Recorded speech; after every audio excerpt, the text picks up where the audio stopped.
உங்களை ஆசீர்வதிப்பாராக. ஹல்லேலூயா. Price Lord. அவர் பாடலை பாடுறதுக்கு முன்பதாக சின்னதாக ஒரு சாட்சி வேதமூர்த்தி ஐயா அவரை பற்றி. ஸோ நான் பேசும்போதே அப்படியே இதெல்லாம் துடிக்குது.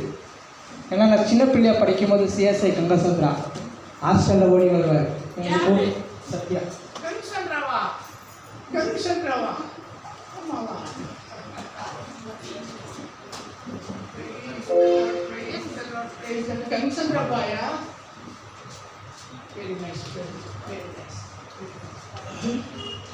இது ப்ளஸ் ஒர்க் பண்ணும்போது நாங்கள் படிக்கும் ஹாஸ்டலுக்கு ஞாபகம் வந்து எங்களுக்கு கங்கசந்திராவில் வில்லேஜில் படித்தோம்.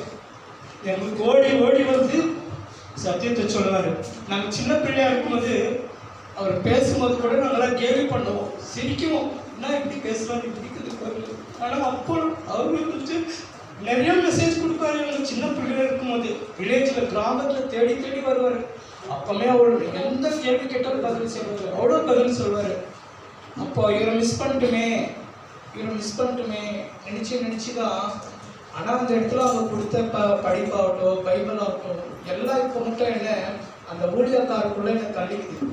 சரிங்களா, அந்த பெங்களூருக்கு வந்து நான் கங்கசந்திராவில் படித்து அந்த பெங்களூரில் வந்து அருமையாக நம்ம ராஜோண்ணெல்லாம் கேள்விப்பட்டிருக்கேன். பாவங்கள் போக்கவே ராஜோண்ணா என்னை ஒரு ஊழியக்காரனாய் மாற்றி எனக்கு பைபிள் கிளாஸ் கொடுத்து நிஜமாக எனக்கு நல்லா படிக்கிறதெல்லாம் தமிழாக தான், ஆனால் தமிழில் தான் பேசுறது அதெல்லாம் பண்ணுறது அவ்வளோ நல்லா நடத்தினார். ஸோ இப்போ அவரை நான் பார்க்கும்போது எப்படியாவது பார்த்தேன் வந்து ஓடி வந்து பின்னாடி வந்து ஒரு மெசேஜ் கொடுக்கும்போது மக்கள் பின்னாடி அழுதுனே இருந்தோம். ஸோ ரொம்ப சந்தோஷம்.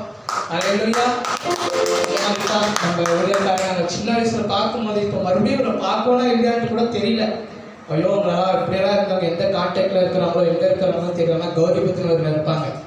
இப்போ அவங்களை பார்க்கறதுல ரொம்ப சந்தோஷம். ஹல்லேலூயா. ஹல்லேலூயா.